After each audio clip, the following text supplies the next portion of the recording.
والصلاۃ والسلام علی رسولہ الامین وعلی آلہ واصحابہ اجمعین وبعد۔ قیامت کی علامتوں میں سے ایک علامت لوگوں کے درمیان اجنبیت بہت زیادہ ہو جائے گی۔ وہ حدیث آپ کے سامنے پہلے میں لکھ دیتا ہوں، آپ کے سامنے وہ حدیث رہے گی تو آپ کو زیادہ جو ہے بہتر انداز میں سمجھ میں آئے گی بات۔ حذیفہ رضی اللہ تعالی عنہ اس کے راوی ہیں۔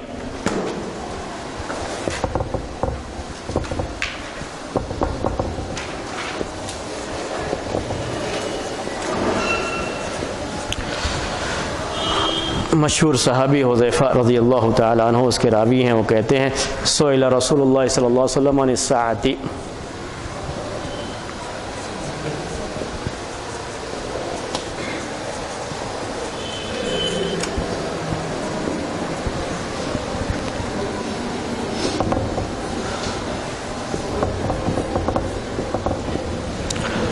کہ اللہ کے رسول صلی اللہ علیہ وسلم سے سوال کیا گیا قیامت کے بارے میں، فقال علمها عند ربی، فقال علمها عند ربی، بار بار یہ بات آ چکی کہ اس کا علم میرے رب کے پاس ہے۔ قیامت کب قائم ہوگی یہ علم اللہ تبارک و تعالیٰ کو ہے اور کسی کو نہیں ہے۔ علمها عند ربی، اسی لیے اگر کبھی بھی کوئی بھی آپ سے کہتا ہے کہ دنیا کی مدت اتنی سال کی ہے، اس کے بعد دنیا ختم ہو جائے گی، تو اس پر یقین نہیں کیا جائے گا، کیونکہ اس کا علم کس کو ہے؟ لا یجلیھا لوقتھا الا ہوا۔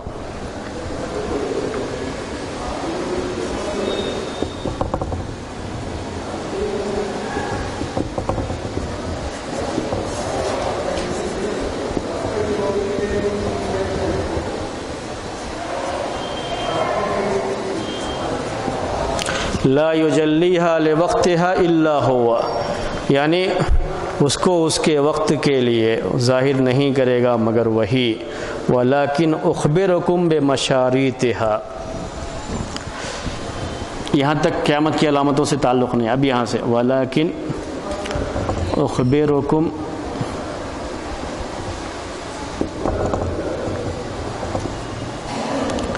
عن مشاریطھا، یعنی اس کی علامتوں کے بارے میں میں تم کو خبر دیتا ہوں۔ اللہ کے رسول صلی اللہ علیہ وسلم نے کہا ولیکن اخبرکم عن مشاریطھا وما یکون بین یدیھا، وما یکون بین یدیھا، اور جو بھی اس کے پہلے ہوگا، یعنی قیامت کی یہ علامتیں ظاہر ہونے سے پہلے، قیامت آنے سے پہلے جو علامتیں ہوں گی، جو چیزیں ہوں گی قیامت آنے سے پہلے، وہ چیزیں میں جو ہے تمہارے سامنے پیش کر دے رہا ہوں۔ اب یہاں سے شروع ہو رہا ان بین یدیھا فتنۃ وحرج، ان بین یدیھا فتنۃ وحرج،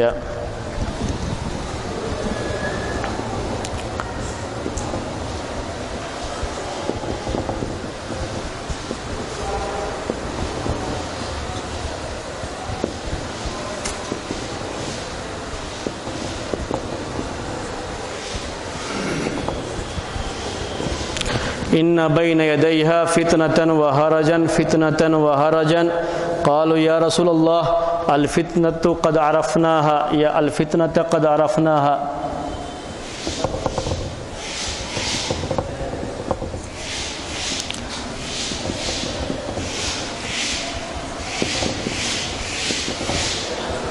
قد عرفناها،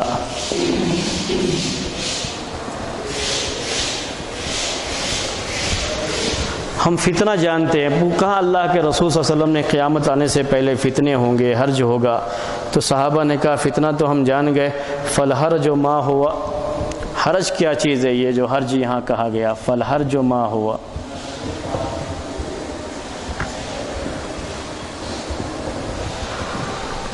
قال الحرج القتل،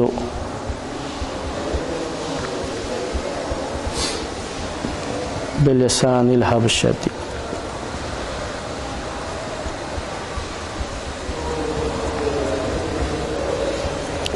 بلسان الحبشۃ، حبشہ کی زبان میں حرج کہتے ہیں قتل کو۔ یہ اللہ کے رسول صلی اللہ علیہ وسلم نے فرمایا وَيُلْقَى بَيْنَ النَّاسِ التَّنَاكُرُ، یہ آخری بہت مین ہے، یہ اس میں آج کے اس میں درس کے لیے وَيُلْقَى بَيْنَ النَّاسِ التَّنَاكُرُ،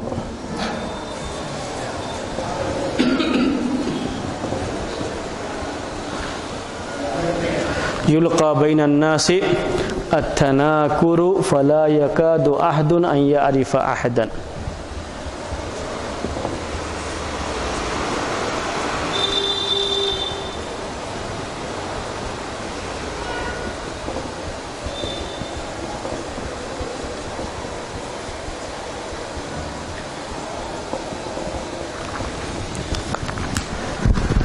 فَلَا يَكَادُ أَحَدٌ أَن يَعْرِفَ أَحَدًا، یہی ہے آج کے درس کا خاص جو ہے مسئلہ، جو قیامت کی علامت کے بارے میں نے پوری یہ جو ہے حدیث اس لیے لکھ دیا ہے کہ ہم لکھ کر کے آپ کو ایک ایک لفظ کا معنی بتا کر کے ہی آگے بڑھتے ہیں، کیونکہ یہ چیزیں آپ کے سامنے پھر بعد میں انٹرنیٹ پر بھی رہتی ہیں، تو آپ کبھی بھی دیکھیں تو ایک ایک لفظ کو دیکھیں، تو اس سے آپ کی عربی جو آپ سیکھ رہے ہیں وہ بھی اچھی ہو جاتی ہے۔ اس سے جتنا آپ ایسے کرتے جائیں گے اتنی عربی اچھی ہوتی جائے گی، ایک ایک لفظ کو دیکھتے جائیں گے۔ تو آپ کو سئیلا سوال کیا گیا، کس سے سوال کیا گیا؟ اللہ کے رسول صلی اللہ علیہ وسلم سے سوال کیا گیا۔ سئیلا سوال کیا گیا، عن الساعۃ، قیامت کے بارے میں سوال کیا گیا، قیامت کے بارے میں۔ فقال، تو آپ نے جواب دیا، آپ نے کہا علمھا عند ربی، علمھا اس کا علم یعنی قیامت کا علم، عند ربی میرے رب کے پاس ہے، یعنی میرے رب کو معلوم ہے، مجھے نہیں معلوم ہے کہ قیامت کا کب قائم ہوگی، کب واقع ہوگی۔ لا یجلیھا لوقتھا الا ھو، اس کو نہیں ظاہر کرے گا اس کے وقت کے لیے مگر وہی۔ جب بھی قیامت آئے گی اللہ تعالیٰ ہی قیامت کو ظاہر کرے گا، اس کے بارے میں کسی کو معلوم نہیں ہے۔ ولیکن اخبرکم، اور لیکن اخبرکم میں تم کو خبر دے رہا ہوں، عن مشاریطھا یا بے مشاریطھا، اس کی شرطوں کے بارے میں، یعنی اس کے علامتوں کے بارے میں۔ مشاریط علامت، قیامت کی علامتیں وہی چل رہی ہے بات، تو علامت کے بارے میں کئی لفظ آپ کو آ چکا، اشراط بھی آیا ہے، مشاریط آ جایا ہوا ہے، اس کے پہلے امارات بھی آ چکا ہے، تو قیامت کی علامتوں کے بارے میں یہ سارے الفاظ ہیں۔ تو یہ قیامت کی علامتوں کے بارے میں تم کو خبر دے رہا ہوں۔ وما یکون بین یدیھا، اور وہ چیز جو کہ ہوگی قیامت کے سامنے، یعنی قیامت کے آنے سے پہلے، قیامت کے آنے سے پہلے کیا کیا چیزیں ہوں گی میں اس کے بارے میں تم کو بتا رہا ہوں۔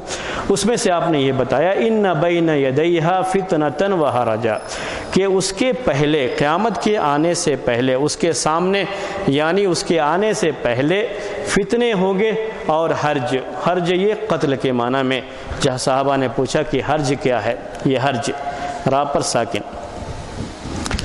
فتنے بھی ہوں گے اور کیا ہوگا، حرج بھی ہوگا۔ قالو، صحابہ نے کہا، ان لوگوں نے کہا یعنی صحابہ نے کہا، یا رسول اللہ، اے اللہ کے رسول، الفتنہ قد عرفناہا، فتنہ تو ہم جان گئے کہ فتنہ کیا ہوتا ہے، عربی ہم جانتے ہیں تو فتنہ ہم جان گئے۔ فالحرج ما ہوا، حرج کا مطلب کیا ہے، عربی زبان وہ لوگ جانتے تھے لیکن پھر بھی ان کو کیا نہیں معلوم تھا، حرج کا معنی نہیں معلوم تھا۔ اس لیے یہ بھی ذہن میں رکھیں ہمیشہ کہ ہر عربی زبان جاننے والے کو ہر لفظ کا معنی معلوم ہونا ضروری نہیں ہوتا ہے، بعض مرتبہ بعض الفاظ کے معنی نہیں معلوم ہوتے ہیں، تو قرآن کے بعض الفاظ کے معنی بعض صحابہ کو بھی نہیں معلوم ہوتے تھے، وہ دوسروں سے پوچھ لیا کرتے تھے۔ ویسے ہی حدیث میں بھی کبھی اللہ کے رسول صلی اللہ علیہ وسلم نے کچھ باتیں کہیں تو بعض الفاظ جس کے معنی نہیں معلوم ہے انہوں نے سوال کر لیا، تو کیا کہا، فالحرج ما ہوا، یہ حرج کیا چیز ہے اللہ کے رسول؟ قال، تو آپ نے کہا، الحرج القتل، حرج یہ اس کا معنی کیا ہے، قتل ہے۔ الحرج اس کے لیے عربی میں کیا کہتے ہیں، القتل، بلسان الحبشہ، اور یہ حرج حبشہ کی زبان میں بولتے ہیں، یعنی حبشہ کی زبان میں اسے کیا بولا جاتا ہے، حرج، اسی قتل کو حرج بولا جاتا ہے۔ تو اللہ کے رسول صلی اللہ علیہ وسلم نے وہی لفظ وہاں پہ استعمال کیا۔ یہاں تک تو ٹھیک ہے، پہلے بھی فتنے کے بارے میں، قتل کے بارے میں باتیں آپ کے سامنے آ چکی ہیں، عربی کے لحاظ سے میں نے یہ پورا معنی کر دیا تاکہ آپ کو پورا معنی بھی سمجھ میں آئے۔ اب یہ چیز، یہ جو علامت آگے پیش کر رہے ہیں، یہی آج کے درس میں آپ کے سامنے خاص ہے۔ وَيُلْقَى بَيْنَ النَّاسِ، اور ڈال دیا جائے گا لوگوں کے درمیان، یلقا ڈال دیا جائے گا، یلقا مجہول کا صیغہ، ڈال دیا جائے گا، بین الناس لوگوں کے درمیان، کیا، التناکر، تناکر ایک دوسرے کو نہ پہچاننا، تناکر کا مطلب ہوتا ہے ایک دوسرے کو نہ پہچاننا، ایسے ملیں کہ ہم آپ کو پہچانتے نہیں ہیں۔ نہ پہچاننے کو کہا جاتا ہے التناکر، عربی زبان میں التناکر۔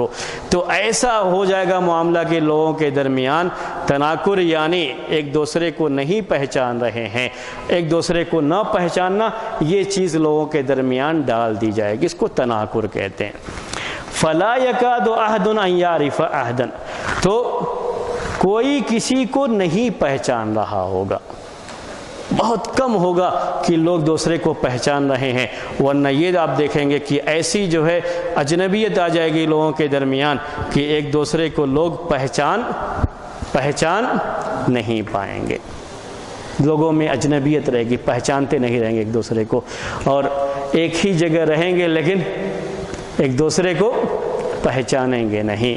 اس کو ایک سمجھنے کے لیے ایک دوسری حدیث بھی ہے، میں چاہتا ہوں کہ جو ہے وہ حدیث بھی آپ کے سامنے جو ہے پیش کر دوں۔ ایک دوسری حدیث میں یہ بات بھی آئی ہوئی ہے کہ ان یکونوا اخوان الاعلانیۃ اعداء السریۃ یا سریرتی، دونوں طرح سے جو الفاظ آئے ہوئے ہیں، میں وہ لفظ لکھ لیتا ہوں۔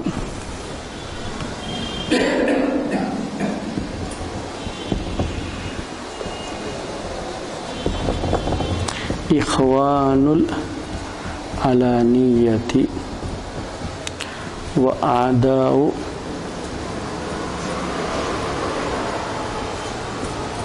السریرۃ۔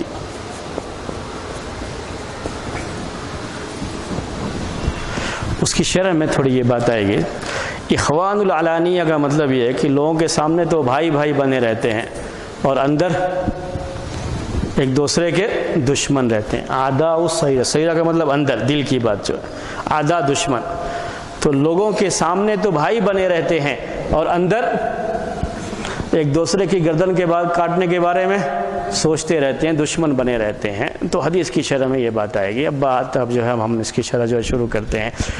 اب دیکھیے حدیث آپ کے سامنے ہے، علامت کیا؟ یلقى بین الناس التناکر، لوگوں کے درمیان کیا چیز ڈال دی جائے گی؟ التناکر، اجنبیت، ایک دوسرے کو نہ پہچاننا، ایک دوسرے کو آدمی پہچانے گا نہیں، ایک دوسرے کے درمیان جو ہے پہچان نہیں رہ جائے گی، یہ قیامت کے قریب ایسی شکل پیدا ہو جائے گی۔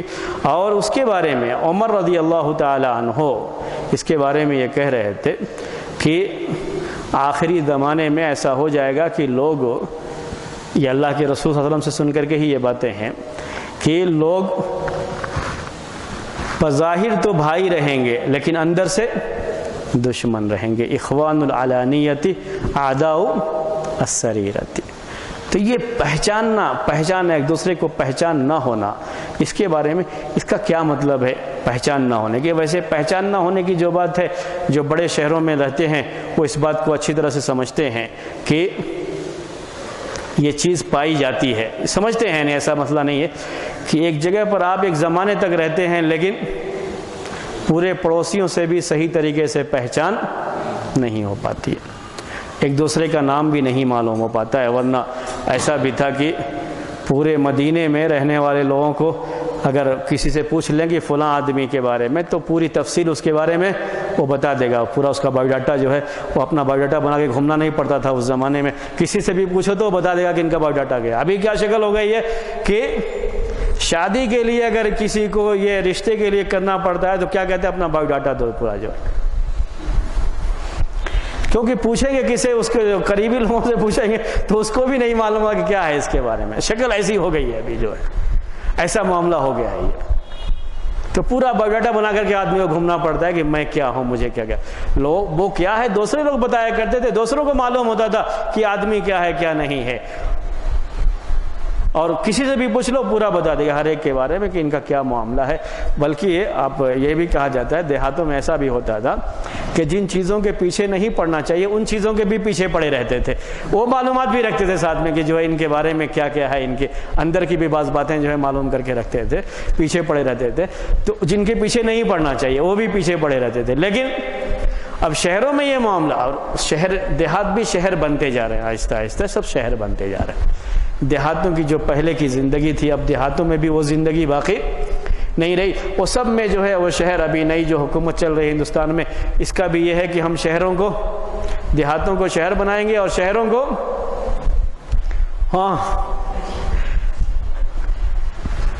وہ لفظ بھول گیا جو لفظ کہا گیا تھا، اسمارٹ سٹیز بنائیں گے. جی ہاں، جو ہے جو شہر ہیں ان کو اور جو ہے کیا بنا دیں گے، اسمارٹ جو ہے بنا دیں گے. یہ ابھی شکل ہے.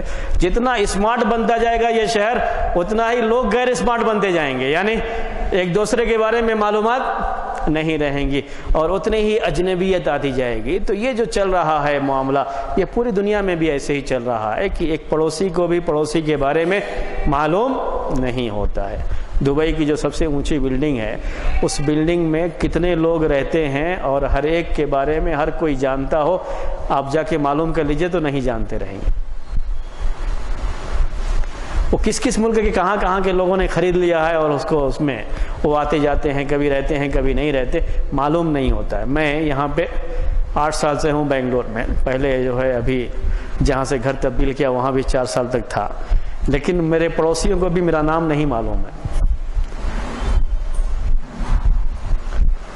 وہ بچے جو کھیلتے رہتے ہیں بچوں کے ساتھ، تو اس کی وجہ سے ان کو معلوم ہو جاتا ہے کہ بچوں کا نام بچوں کو معلوم رہتا ہے.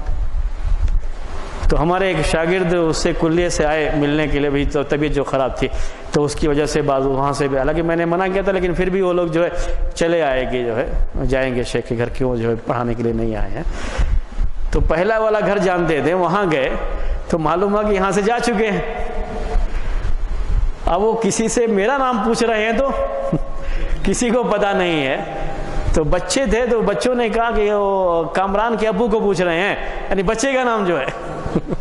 تو کہا کہ ہاں بتائیے کہاں ہے جو ہے وہ. تو وہ ہمارے گھر لا کر کے، جو نیا گھر ہے وہ لا کر کے بچے جو ہے پہنچا دیے. تو وہ آ کر کے ہنستے ہوئے بچے نے کہا کہ لوگ وہاں پہ آپ کو نہیں، آپ کے بچے کو جانتے جو ہے. تو یہ شکل ہوتی ہے کہ ایک ہی جگہ میں، ایک ہی بلڈنگ میں جو لوگ رہتے ہیں وہ ایک دوسرے کو جانتے نہیں رہتے ہیں. ہر ایک کا اپنا معاملہ ہوتا ہے اور اسی کے لحاظ سے ان کی زندگی ہوتی ہے.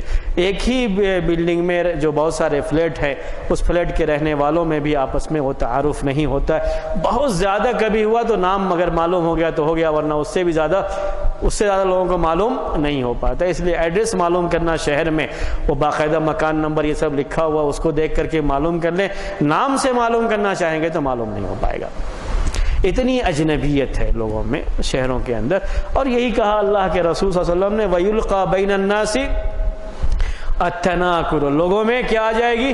اجنبیت آ جائے گی. وہ بھائی چارہ، وہ جو ملنا ملانا ہوتا ہے، وہ ملنا ملانا، وہ بھائی چارہ باقی نہیں رہ جائے گا. وہ دوستی بھی لوگوں کی باقی نہیں رہ جائے گی جو دوستی پہلے ہوا کرتی تھی. اس میں بھی بہت زیادہ لوگوں میں اجنبیت آ جائے گی. تو اسی کی شرح وہ حدیث ہے اور روایت بھی ہے جس میں یہ بیان کیا گیا ہے کہ لوگ ظاہر میں تو بھائی ہو جائیں گے، اندر سے دشمن رہیں گے، دل کے دشمن رہیں گے. یہ چیز بھی، دونوں چیزیں ہمارے سامنے. اس کی شرح کرتے ہوئے لوگوں نے یہ بات بھی کہی ہے، لکھی ہے یہ بات کہ لوگوں کا لوگوں کے ساتھ میل جول، ملنا جلنا، یہ صرف دنیاوی مقصد کے لیے ہو جائے گا. اس حدیث کی شرح میں کیا لکھا ہے کہ لوگوں کا آپس میں ملنا جلنا کس کے لیے ہو جائے گا؟ دنیاوی مقصد کے لیے. اس سے ہمیں کیا فائدہ ہو سکتا ہے؟ ہاں، اس سے ہمیں یہ فائدہ ہو سکتا ہے تو اس سے پہچان، باقاعدہ اس کا نمبر بھی لے لیں گے، ای میل آئی ڈی بھی لے لیں گے، ساری چیز لے لیں گے. بعد میں ان کو میسج کرنے کے لیے آسانی رہے گی. پوری تفصیل لے لیں گے. کس سے لے لیں گے؟ جس سے کسی طرح کے فائدے کی امید ہے. جس سے فائدے کی امید نہیں ہے اس کو نام بھی نہیں پوچھیں گے کہ آپ کا نام کیا ہے. تو دنیاوی مقصد کے لیے لوگوں سے ملنا جلنا. اب یہ چیز بہت ہوتی ہے، اکثر ہم دیکھتے رہتے ہیں. کوئی آدمی آیا ملا، ہاں یہ آدمی ایسا ہے کہ اچھا ان کے اتنی پہنچ ہے، ان کی پوری تفصیلات لے لیں گے. کبھی بھی کیا پڑ سکتی ہے ہم کو ضرورت ان کی پڑ سکتی ہے. بہت اونچا مقام ہے ان کا، بہت اونچے آفیسر ہے، بہت اونچا ان کا یہ ہے. یہ سب چیزیں ہوتی رہتی ہیں. ان کی پوری تفصیل لے لیں گے، کانٹیکٹ نمبر لے لیں گے، یہ لے لیں گے کہ کبھی بھی ہمیں ان کی ضرورت پڑ سکتی ہے. ایسی کوئی آدمی کہیں رہتا ہے، کسی بڑی جگہ پہ رہتا ہے، جیسے تھوڑی دیر کے لیے فرض کر لیجئے کہ کوئی آدمی مدینے میں رہتا ہے، کوئی آدمی سعودی میں کسی جگہ پہ رہتا ہے، چندے کرنے کے لیے جانا رہتا ہے، کس کام کے لیے؟ یعنی آج کل جو ہے یہ پہچان بہت زیادہ جو ہے فنڈ ریزنگ اور چندہ یہ جو مسئلہ ہے اس کے لیے بھی بہت زیادہ پہچان بنائی جاتی ہے، کیونکہ چندے سب کی سب کس پہ ہوتے ہیں؟ پہچان پہ ہوتے ہیں۔ جب تک پہچان آپ کی رہے گی کوئی بھی آپ کو ایک پیسہ نہیں دے گا۔ اب کسی کے بارے میں معلوم ہوا کہ ہاں یہ آدمی سعودی میں ایک پوسٹ پر فلاں جگہ پر اس کو جو ہے متعین کیا گیا ہے اور یہ آدمی اس کا اپائنٹمنٹ جو وہاں پہ کر دیا گیا ہے اور ایک اچھی اونچی جگہ ہے، ان کے پہچان کے بھی بڑے بڑے لوگ ہیں وہاں پہ، تو اب ان سے پہچان بنانا چاہتے ہیں۔ اب اپنا نمبر دے دیجئے، اپنا جو یہ کبھی بھی آپ سے رابطہ، کوئی کام نہیں رہے گا تو ہفتے میں ایک مرتبہ ٹیلی فون ضرور کر لیں گے، کس کے لیے؟ خیریت پوچھنا۔ اپنے رشتہ داروں کو بھول جاتے ہیں، نہیں پوچھتے ہیں، لیکن ان کو یاد رکھتے ہیں جن کے ان کو کام ہے، یعنی چندے کے لیے فلاں کے لیے کام پڑ سکتا ہے، ان کو یاد رکھتے ہیں، ہفتے میں ایک دن فون کر لیں گے، بعد میں کبھی جو ہے جانا ہوا تو وہاں ضرور جائیں گے، ان سے ملیں گے تاکہ ان کے ذریعے سے ہمارا کچھ چندے کا کام ہو جائے۔ تو ایسے لوگوں سے رابطہ لوگ ضرور رکھتے ہیں۔ تعلقات سب کی سب کس کی بیس پہ ہے؟ دنیا کے تعلق سے، دین کے تعلق سے نہیں، دین کے کاموں کے تعلق سے نہیں، کچھ سیکھنے سکھانے کے تعلق سے نہیں، بلکہ صرف کس فائدے کے لیے کہ ہمیں ان کے ذریعے سے کچھ فائدہ حاصل ہو جائے گا، اور اس میں بھی جن کے ذریعے سے ان کو لگتا ہے کہ کچھ فائدہ حاصل ہو جائے گا ان سے تعلق بنائے رکھنا چاہتے ہیں، ان سے تعلق بگاڑنا نہیں چاہتے۔ جن سے فائدے کی امید نہیں ہوتی، چاہے اپنے رشتہ دار ہی کیوں نہ ہو، ان سے کوئی سلام دعا بھی نہیں، اگر دور ہیں، رشتہ دار ہیں، دور ہیں، تو سال میں بھی کبھی ایک مرتبہ بھی گفتگو کرنے کی توفیق نہیں ہوتی ہے، اتنی اجنبیت ہو جاتی ہے، اتنا معاملہ ہو جاتا ہے۔ تو قیامت کے قریب یہ چیز ہوگی، اللہ کے رسول صلی اللہ علیہ وسلم نے فرمایا، علامت کے طور پر فرمایا اس کو، اور ہم اس چیز کو آج دیکھتے ہیں اپنے درمیان، یعنی بغیر کسی اس کے، میں بھی اس میں شامل ہو سکتا ہوں، آپ بھی، اور جو ہے ہر کوئی، کہ کتنی اجنبیت ہوتی ہے، ایک جگہ رہتے ہوئے بھی ایک دوسرے کو نہیں پہچان پاتے ہیں، اور کبھی کسی سے تعلق بنانا بھی چاہتے ہیں تو بہت زیادہ مسئلہ کیا ہوتا ہے کہ ان سے ہم کو فائدہ کیا ہو سکتا ہے، آگے چل کر کے ہم سے فائدے کی امید ہے، تو ان سے ہر طرح کا تعلق بھی بنانا چاہتے ہیں، ان سے کانٹیکٹ نمبر لے کر کے، ان کے جو ہے ای میل آئی ڈی وغیرہ اپنے پاس رکھ کر کے، کبھی بھی ان سے ہم کو ضرورت پڑ سکتی ہے تو ہماری اپنی ضرورت کے لحاظ سے ہم ان کی ہر چیز اپنے پاس رکھتے ہیں، یہ چیزیں موجود ہیں۔ یہ دوسری چیز تھی جو اس حدیث کے تعلق سے ہے۔ اجنبیت اسی وجہ سے ہے کہ ہم تعلقات صرف دنیاوی مقصد کے لحاظ سے رکھنا چاہتے ہیں، دین کے لحاظ سے نہیں، جبکہ صحیح معنی میں اسلامی دوستی یہ ہے کہ ہاں دین کے لحاظ سے، آپ دین کے لحاظ سے، دین کے فائدے کے لحاظ سے آپ کسی سے ملیں بھی اور کسی سے نہ بھی ملیں تو صرف کس کی وجہ سے؟ دین کے لحاظ سے۔ اگر ایسا معاملہ ہو گیا تو اللہ تبارک و تعالیٰ کے یہاں جو 7 قسم کے خوش نصیب لوگ ہیں جن کو سائے میں جگہ ملے گی اس میں سے شمار ہوگا، رجلان تحابا فی اللہ اجتمع علیہ وافترقا علیہ، جو حدیث میں آتا ہے کہ اللہ کے لیے ایک دوسرے سے تعلق رکھتے ہیں، اللہ کے لیے محبت رکھتے ہیں اور اللہ کے لیے ہی ملتے ہیں، اللہ ہی کے لیے جو ہے وہ الگ بھی ہوتے ہیں۔ تو یہ چیز ہونی چاہیے، صحیح اسلامی زندگی یہ ہے، اور صرف اپنے دنیاوی فائدے کے لیے لوگوں سے تعلقات رکھیں، دنیاوی فائدے کے لیے لوگوں سے ملے، دنیاوی فائدے کی امید کو سامنے رکھتے ہوئے ان کی ہم خدمت کریں، ان کے پیچھے پیچھے لگے رہیں، ان کو اپنی گاڑی میں بیٹھا کر کے گھمائیں، ساری چیزیں ہوں، تو یہ ساری چیزیں غیر اسلامی طریقہ ہے، اس کو خالص اسلامی لحاظ سے ہونا چاہیے۔ تیسری بات کیا ہے اس میں جو اوپر میں نے لکھا ہے کہ لوگوں میں یہ شکل پیدا ہو جائے کہ لوگ بظاہر تو ملیں گے، یعنی ہو سکتا ہے کہ اتنا زیادہ اجنبیت نہیں، لوگ ایک دوسرے سے ملتے ہیں، جانتے ہیں، سلام دعا بھی ہے، لیکن ظاہر میں تو ملتے ہیں اور اندر اندر دشمنی ہے، اجنبیت ہے، کچھ بھی نہیں، کوئی تعلق نہیں، اندر سب دشمنی ہے اور ظاہر میں ملتے ہیں، ہنس ہنس کے بات بھی کرتے ہیں، ایک اسٹیج پر آپ کو نظر آ جائیں گے لیکن دل کتنی دور ہیں وہ آپ کو اندازہ نہیں ہوگا۔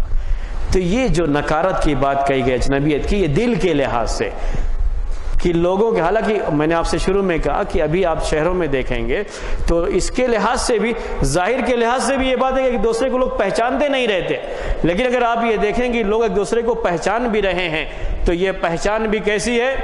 بس لوگوں کو نظر آ رہی ہے، لیکن اندر اندر سب ایک دوسرے کے دشمن ہوں گے، اندر اندر سب دشمنی رہے گی۔ بظاہر جو ہے بھائی چارہ بھی ہے، دوستی بھی ہے، سلام دعا بھی ہے، لیکن اندر اندر وہ چیز نہیں ہے۔ ایک اسٹیج پہ نظر بھی آ جائیں گے، لیکن اندر سے ایک دوسرے کے دشمن ہوں گے۔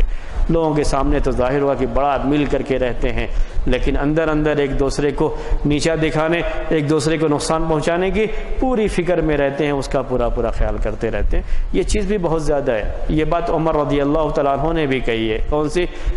لوگ بظاہر تو بھائی نظر آئیں گے، لیکن اندر سے دشمن ہوں گے ایک دوسرے کے۔ ورنہ پہلے تو ایسا ہوتا تھا، اگر دل میں کچھ بات ہے تو وہ زبان پر بھی آ جاتی تھی، تو زبان سے تو کچھ اور کہہ رہے ہیں، دل میں کچھ اور باتیں ہیں۔ صحابہ کرام، میں خاص طریقے سے درس میں یہ بات بہت کثرت سے بیان کرتا رہتا ہوں مسجد ابوبکر میں، کہ صحابہ کرام کے اندر بڑی صاف گوئی تھی۔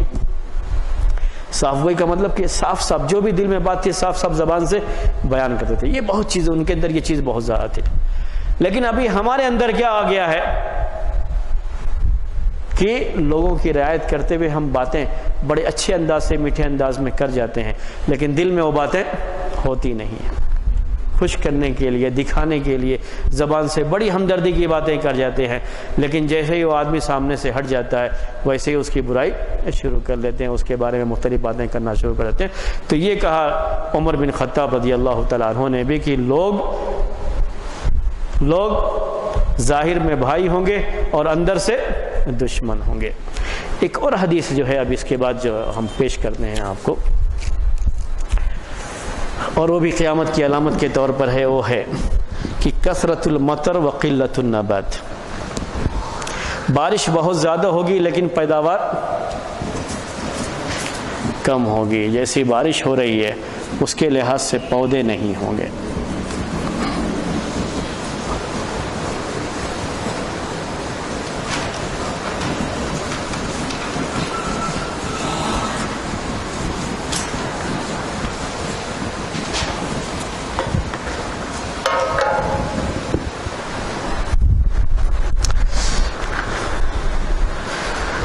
اللہ کے رسول صلی اللہ علیہ وسلم نے یہ بات بھی کہی ہے کہ بارش، قیامت جب قریب ہوگی تو بارش بہت زیادہ ہوگی، لیکن اس بارش سے گھر تو بچیں گے نہیں، اچھے جو ہے بلڈنگیں جو ہوں گی وہ بھی نہیں بچیں گی، وہ بھی محفوظ نہیں رہیں گی، لیکن بعض روایتوں میں یہ ہے کہ وہ اس سے زیادہ پیداوار نہیں ہوگی۔ دو حدیثیں اس سلسلے میں، پہلی حدیث پہلے آپ کے سامنے آج لکھ دیتا ہوں، ابو ہریرہ رضی اللہ تعالیٰ عنہ سے وہ حدیث مروی ہے، حدیث ابی ہریرہ۔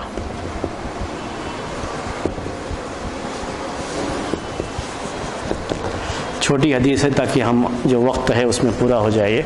حدیث ابی ہریرہ رضی اللہ تعالی عنہ قال قال رسول اللہ صلی اللہ علیہ وسلم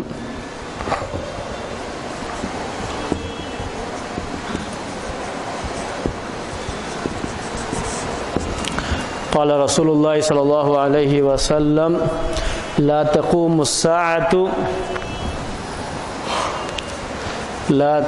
الساعة، بار بار یہ لفظ آیا، قیامت قائم نہیں ہوگی۔ لا تقوم الساعة حتى تمطر السماء مطرا،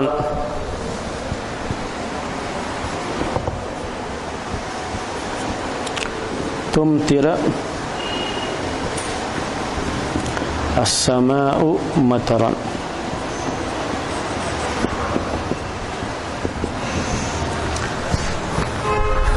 لا تكن منها بيوت المدر،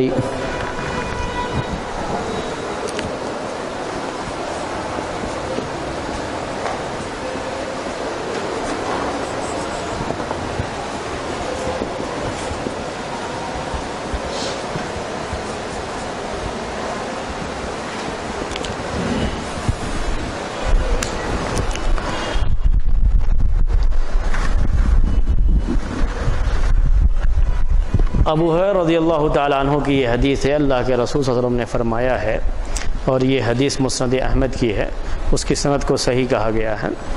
تو یہ حدیث مسند احمد کی ہے، اللہ کے رسول صلی اللہ علیہ وسلم نے فرمایا لا تقوم الساعة، قیامت قائم نہیں ہوگی، حتی تمطر السماء، یہاں تک کہ آسمان ایسی بارش برسائے گا لا تکن منہا بیوت المدری، جس بارش سے انسان کو اینٹ کے گھر بھی نہیں بچا پائیں گے۔ مدر عربی زبان میں یہ جو شہروں کے گھر ہوتے ہیں خاص طریقے سے ان کے لیے یہ بات، شہر والوں کو اہل المدر کہتے ہیں عربی زبان میں، یعنی اینٹوں والے گھروں کے لوگ جو ہے، تو یہ مدر اینٹ جو بناتے ہیں اینٹوں کو کہا جاتا ہے مدر جو ہے، تو اینٹ کے گھر بھی لوگوں کو محفوظ نہیں رکھیں گے۔ ایسی بارش ہوگی، قیامت قائم نہیں ہوگی جب تک کہ ایسی بارش نہ ہو جس بارش سے اینٹوں کے گھر بھی لوگوں کی حفاظت نہیں کر سکیں گے۔ یہ ہے حدیث، یہ جو میں پڑھ رہا تھا تو ابھی کشمیر میں جو سیلاب کی شکل ہوئی تھی مجھے وہ چیز یاد آ گئی۔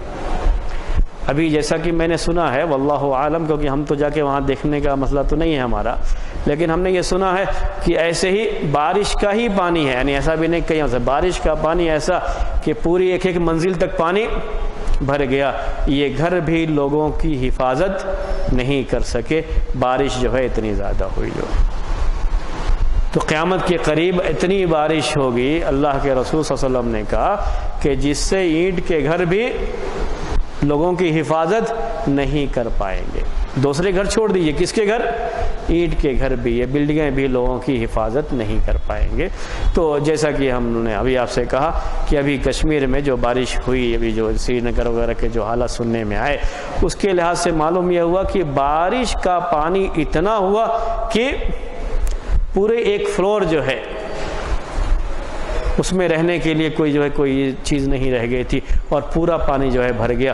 کسی کا اس کے اوپر ہے تو اس کے اوپر جا کر کے بیٹھ گئے، وہاں پہ جو ہے رہے، بعد میں ان کو وہاں سے نکالا گیا۔ تو یہ چیزیں ہوئی ہیں، اللہ کے رسول صلی اللہ علیہ وسلم نے یہ بات کہی ہے، قیامت کے قریب یہ چیز ہوگی۔ تو جب میں یہ حدیث پڑھ رہا تھا تو میں نے آپ سے کہا کہ ابھی چونکہ یہ تازہ بات ہے، پہلے بھی اس طرح کی بارشیں ہو چکی ہیں اور لوگوں کو اس طرح سے پریشانیاں ہو چکی ہیں، لیکن یہ بالکل ابھی تازہ بات ہے، تو آپ کو اور بھی اچھی طرح سے وہ چیز سمجھ میں آ جائے گی کہ کس طرح سے شہروں میں جو گھر بنائے جا رہے ہیں یہ گھر بھی اس بارش سے حفاظت کے لیے کافی نہیں ہوئے۔ ایسی آسمان سے بارش جو ہے، اتنی کثرت سے بارش ہونا، یہ بھی قیامت کی علامتوں میں سے ایک علامت۔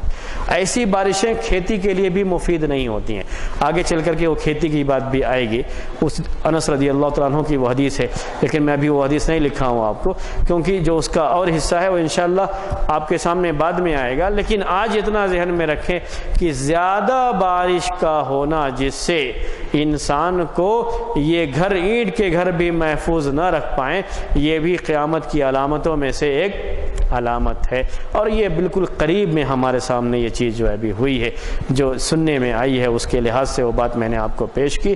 ایسی بارشیں اور بھی دوسری جگہوں پر بھی ہو چکی ہیں، لیکن بالکل قریب میں جو یہ معاملہ ہے، کہیں کہیں ایسے بھی بارش پانی بہت زیادہ ہو جاتا ہے کہ جو ڈیم وغیرہ بنائے گئے ہیں وہ کھول دیے جاتے ہیں، وہ ایک الگ مسئلہ ہوتا ہے، لیکن صرف بارش کی وجہ سے اتنا پانی جمع ہو جانا کہ گھر جو ہے حفاظت نہ کر پائیں یہ بارش سے، تو بہرحال یہ بارشیں بھی ہمارے سامنے ہیں، اور یہ ایک مثال بھی ابھی جو ہے ہمارے سامنے کشمیر کی ہے کہ اتنی بارش کہ اس کی وجہ سے لوگوں کو کافی پریشانی ہوئی، اور بالکل ایک مصیبت کام آفت کی شکل میں وہ چیز ہو گئی، اور کافی لوگ اس کی وجہ سے متاثر ہوئے۔ تو قیامت کی علامتوں میں سے ایک علامت یہ بھی ہے، ٹھیک ہے۔ لا تکن منہا بیوت المدری۔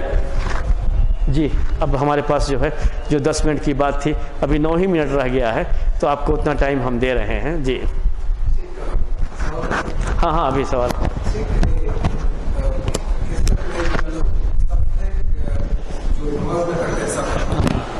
نماز کا حصہ ہوتا ہے، لیکن ہم کچھ جگہ جاتے ہیں ادھر نماز میں سب کا خیال نہیں کرتے، جی ہاں، تو اس کا کیا؟ جو خیال نہیں کرتے وہ گناہ گار ہوتے ہیں، باقی آپ کی نماز ہو جاتی ہے۔ اور اگر اس میں یہ دیکھا جاتا ہے کہ اگر کوئی بیماری ہے ان کو بیٹھ کے اور کھڑے ہو کے دونوں ملانے پڑتے ہیں، کچھ لوگ بیٹھے رہتے ہیں، ان کے لیے کیا سب کا کیا وہ آگے پیچھے ہو جاتا ہے؟ اسی لیے بہتر شکل اس کی یہی ہے کہ وہ سب کے بیچ میں کرسی، سب کے بیچ میں کرسی رکھنے سے سب کٹتے ہیں، اور سب جو برابر کرنے کی بات کہی گئی وہ چیز صحیح بات یہ ہے کہ سب کے بیچ میں کرسیاں لگنی چاہیے. لیکن وہ آگے پیچھے وہ کرسی لگتی ہے سب کے بیچ میں جب کرسیاں نہیں رہیں گی تو یہ مسئلہ نہیں رہے گا. سائڈ میں بھی رہے تو ہاں وہ مسئلہ نہیں آئے گا. وہ آگے پیچھے نہیں آپ ایسے رکھ کے دیکھ لیجیے گا. یہ سر اس لیے مسئلہ آتا ہے کہ لوگوں کے خیال میں تو کرسی کو وہاں رکھنا پڑتا ہے کہ پیچھے والے کو سجدہ کرنا. جب سب کرسی ہی ہے وہاں تو مسئلہ نہیں ہے. کچھ لوگ اس پہ رکھ کے کھڑے ہو جاتے ہیں, بعد میں سجود کے لیے بیٹھتے ہیں. جی ہاں اور یہ کھڑے ہونے کے آگے پیچھے وہ مسئلہ جب ہے سجدہ زمین پہ کرتے ہیں. نہیں سجدہ کرسی پہ کرتے ہیں. ہاں وہی وہ سجدہ اس میں کرتے ہیں ایسے کھڑے ہو جاتے ہیں. باقی میں نے کہا کہ جب کھڑے ہوں گے تو سب کے ساتھ کھڑے ہوں گے. تو یہ جب سب میں کرسی رکھتے ہیں تو یہ پریشانی ہوتی ہے کہ پیچھے والوں کا مسئلہ ہوتا ہے. لیکن جب لاسٹ میں رکھیں گے تو یہ مسئلہ نہیں ہے, تو سب کے ساتھ کھڑے ہو جائیں گے. وہ بہتر ہے. وہی ہے سب کے سب کے ساتھ کھڑے ہوتے ہیں. وہ ایک بہت بڑا مسئلہ آتا ہے کہ غیر اگر ہوتا ہے پورا جو ہے اس کا مسئلہ وہاں پہ آخر تک نہیں آتا ہے تو یہ پریشانی ہو جاتی ہے. یہ پریشانی رہتی ہے اور بہت بڑی پریشانی ہے. اسی لیے جن کو اتنی پریشانی نہیں ہے اور آسانی سے بیٹھ کے نماز پڑھ سکتے ہیں کرسی کے علاوہ, ان کو بغیر کرسی پر بیٹھے نماز پڑھنا چاہیے. اگر تھوڑی پریشانی ہے کھڑے بھی ہو جاتے ہیں, کھڑے ہو کر بھی پڑھ سکتے ہیں, تھوڑی پریشانی سے رکوع سجدہ کر جاتے ہیں, تھوڑی پریشانی سے نماز پڑھنی چاہیے. ان کو ثواب زیادہ ملتا ہے. جو پریشانی اٹھا کر کے نماز پڑھتے ہیں ایسے ان کو ثواب زیادہ ملتا ہے. اور کرسی وغیرہ پر بیٹھنے کا معمولی چیزوں کی وجہ سے بیٹھنے کا وہ مسئلہ ہے, اس سے پریشانی. اگر بہت ہی پریشانی نہیں کر سکتے تو ان کے لیے یہی ہے کہ اپنے گھر میں اگر جماعت پڑھ رہے ہیں تو ان کو آخر رہے, یہی ان کے لیے. جو پڑھنا ہے نہ کھڑے میں شمار ہے نہ بیٹھنے میں شمار ہے, تو اس کا جیسے صرف قیام کھڑے ہو کے کرتا ہے ہاں تو بیٹھنے میں مشکل پڑ جائے گا. جی تو آگا نہ وہ بیٹھ کر نماز پڑھے نہ کھڑے کھڑے ہو کے وہی ہے نا مکمل دو جو قیام کی وہی نہ کھڑا ہونا ہے, وہ تو قیام سے ہی نماز پڑھے گا. تو آدھا بیٹھنا آدھا کھڑا ہونا تو کوئی مسئلہ نہیں ہے, وہ کوئی بات نہیں ہے. جتنا کر سکتے اتنا کیا ہو. لیکن اگر وہ گھر کے اندر رہیں تو یہ سب مسائل ختم ہو جائیں گے.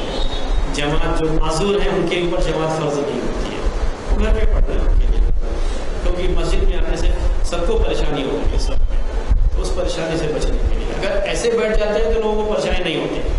وہ سب میں بیٹھ جائیں تو پریشانی نہیں ہوتی. لیکن یہ کرسی والا جو مسئلہ ہے سب کی پریشانی ہوتی ہے. معذور پہ جماعت فرض نہیں, جی مگر ایک حدیث اللہ کے جو نابینا تھے اللہ کے کسی کے ساتھ جی تو معذور نہیں تھے, اس لیے آپ نے کہا کہ آپ مسجد میں معذور نہیں تھے وہ, اسی لیے آپ نے کہا اگر کہ پڑھو. اندھے دو طرح کے ہوتے ہیں, ایک اندھے ایسے ہوتے ہیں جو آسانی سے راستہ چل کے آ سکتے ہیں, اور یہ انہی میں سے تھے. گھر بھی قریب تھا, آسانی سے چل کر کے آ سکتے تھے. اسی لیے جب انہوں نے کہا کہ میں اذان کی آواز سنتا ہوں تو آپ نے کہا مسجد میں آؤ تب, کیونکہ دور نہیں ہے, گھر دور نہیں ہے, آسانی سے آ سکتے ہیں. اور یہ ابن ام مکتوم کا سوال تھا سر, اور یہ ایسے صحابی تھے جو اذان بھی دیا کرتے, اوپر چڑھ کر کے اذان بھی دیا کرتے. تو ایسے نابینا تھے جو اپنا کام خود کر سکتے تھے. ایسے نابینا دو طرح کے ہوتے ہیں. تو جو لوگ کر سکتے ہیں وہ معذور نہیں ہے, جو آ سکتے ہیں. ایک اور صحابی تھے وہ نہیں آ سکتے تھے, تو آپ نے کہا آپ گھر میں پڑھ لو, کوئی بات نہیں. یہ کب عذر ہے؟ جب نہیں آ سکتے. آ سکتے ہیں تو عذر نہیں.